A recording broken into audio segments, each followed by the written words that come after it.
A senior British minister announced Tuesday that Russia's invasion of Ukraine has already begun.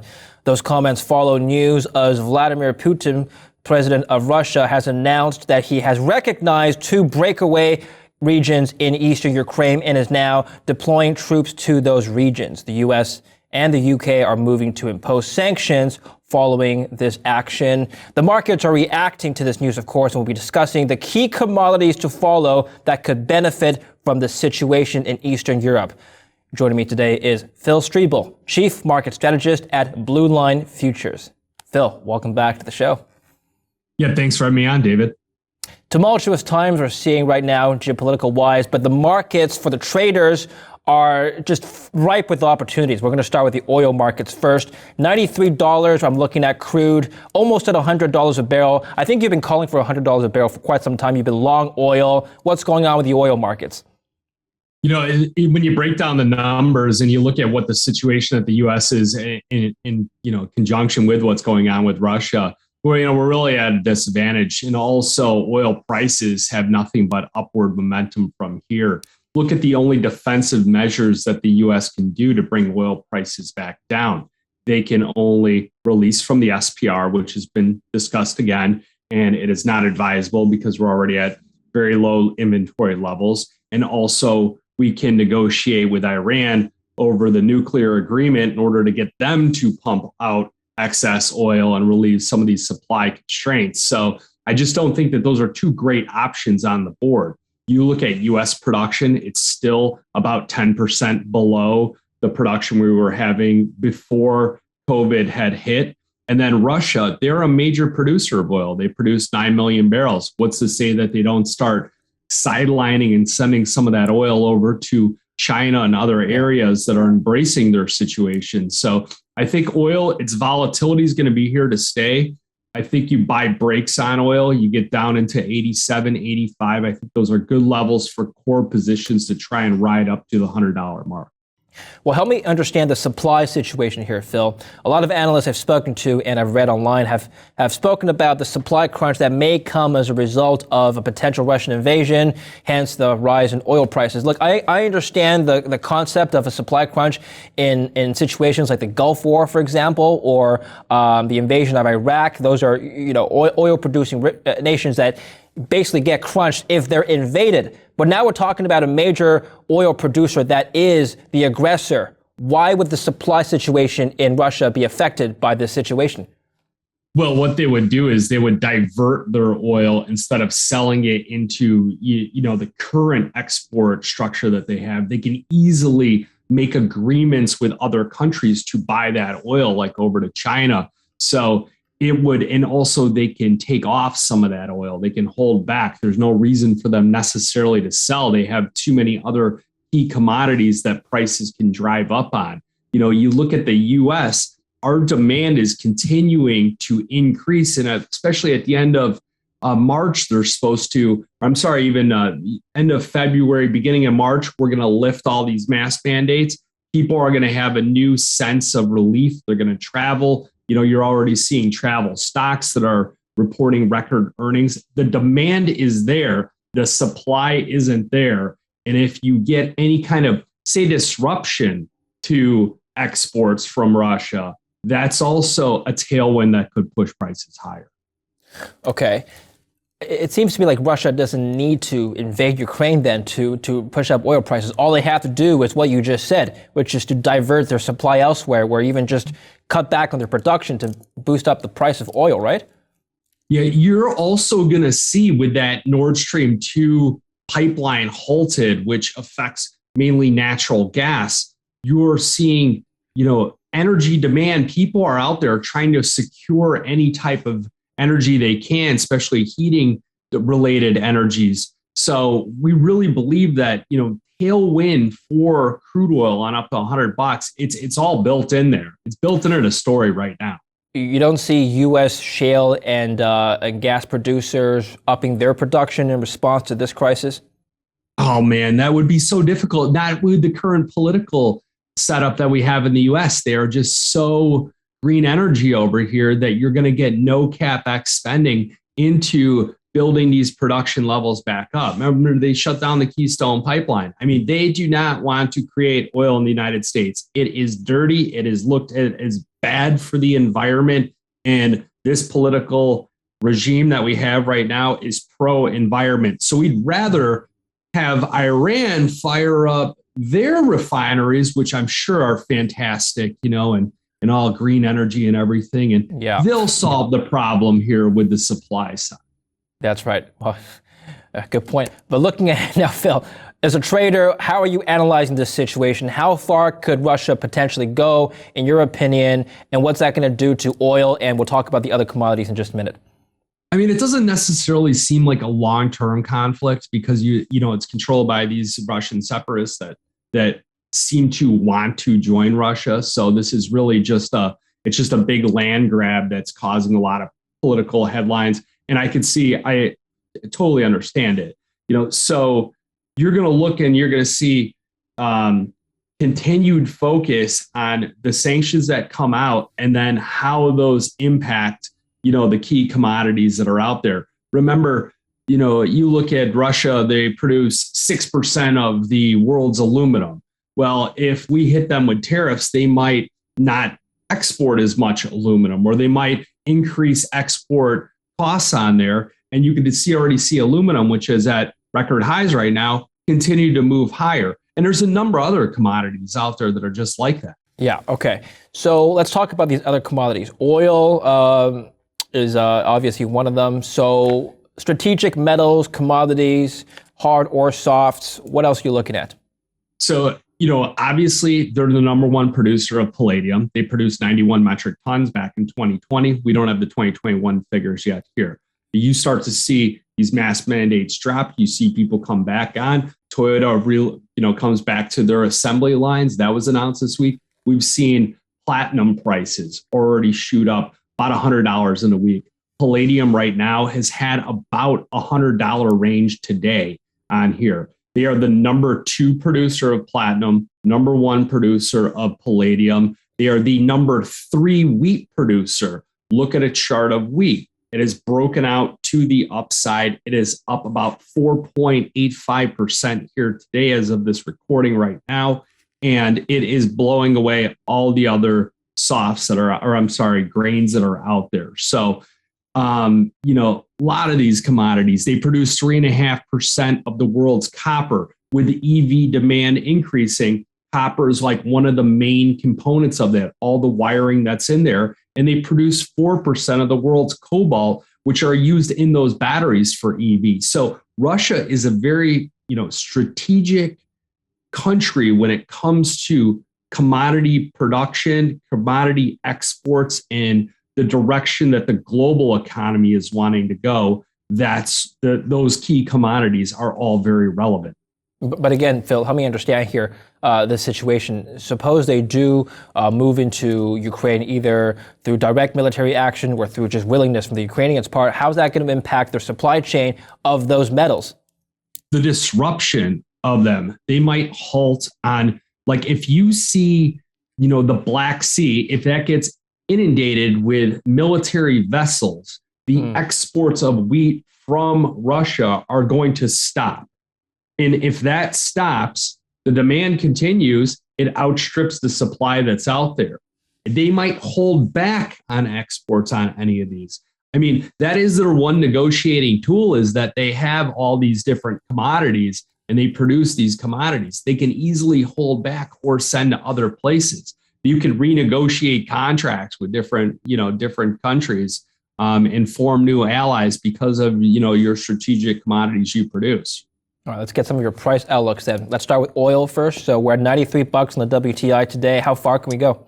We saw Brent crude oil, within striking distance of $100 today. Yeah. At $99.50. I think that easily WTI could match those numbers. So some analysts out there are going, if there is a full conflict, 110, 120 easily. There's $5 to $10 in geopolitical risk premium right now in the oil market. Suppose geopolitical tensions die down or simmer down in the region. do we still have macro forces to push oil continuously higher? I've heard from some analysts that the impulse of growth around the world is now slowing down. Is that true? So economic growth is slowing down. I don't think consumer demand is not slowing down. I think consumer demand will continue to outstrip supplies. All the economic data has already peaked. Like all the, the Yeti microphones and the Zooms of the world and the laptops and all these things, video game demand, that's all peaked because of, COVID. And as you relax some of those, so all those, earnings and revenues are all decelerating. That's why we're bearish on the stock market, but pure demand for oil, I think will definitely be above pre-pandemic levels into this first quarter. I see. Okay. And palladium and platinum. So huge run in both of these metals already. Is it too late to get in now? Here's the other thing too. When you get these geopolitical, tensions, they tend to attract geopolitical euphoria behind them. So people are constantly buying the tops, selling the bottoms. So you want to be patient, like commodities like platinum. I wouldn't be surprised if we see the tensions ease, that geopolitical premium come out of the market. And that's where you'd want to buy a dip on that. So, 1050 on platinum. On palladium, you want to be closer to 2,300 or below. Gold, for instance, that one could have $20 to $40. Most of the gains this year were made up all last week and into this week, and it's directly tied to geopolitical risk.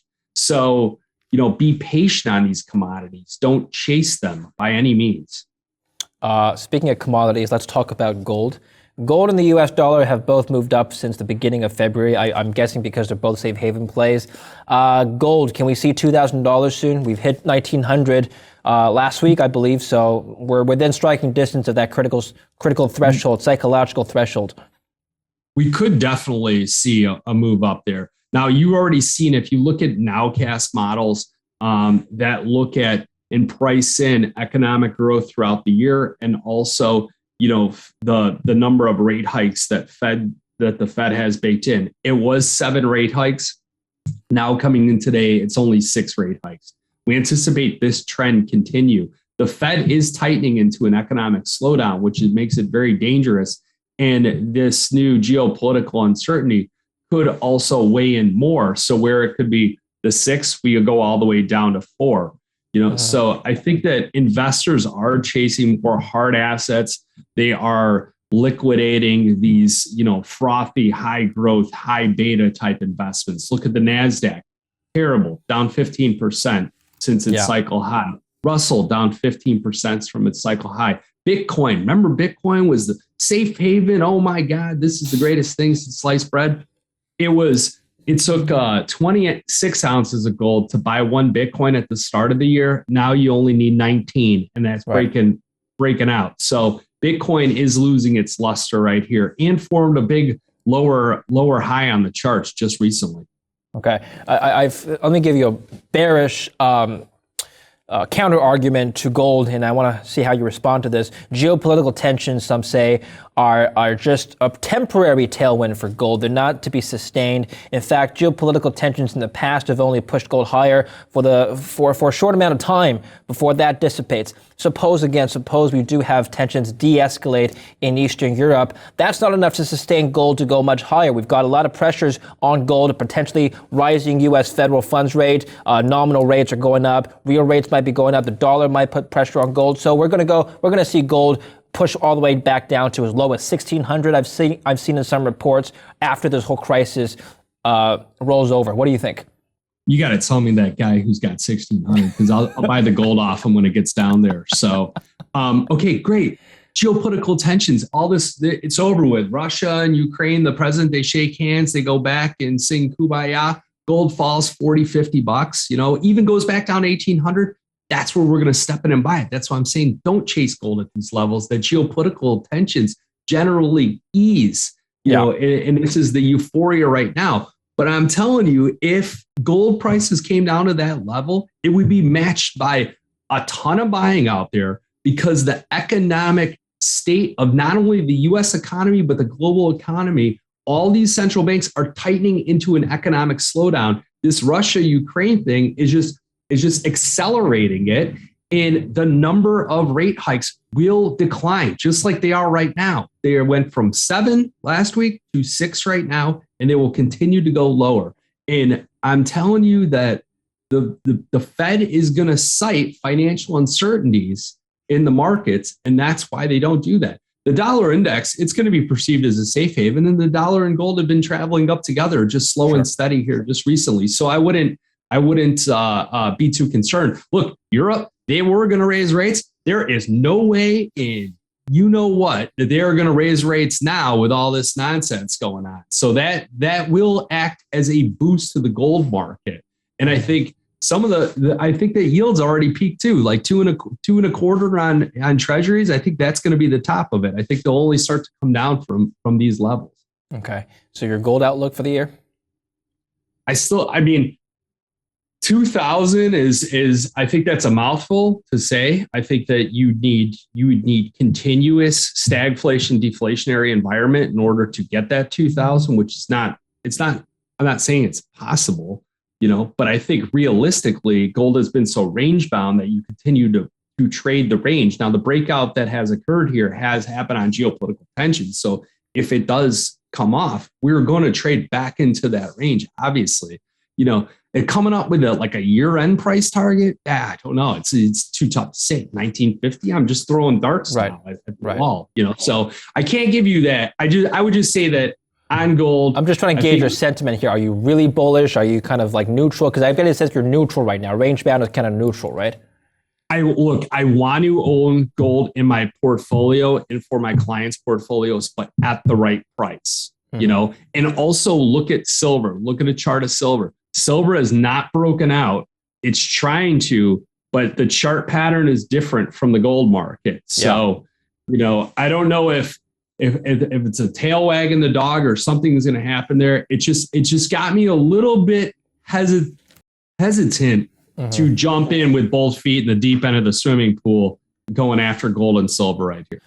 Last point, and then we'll close it here. On Bitcoin, you mentioned Bitcoin. I know you trade some Bitcoin on yourself.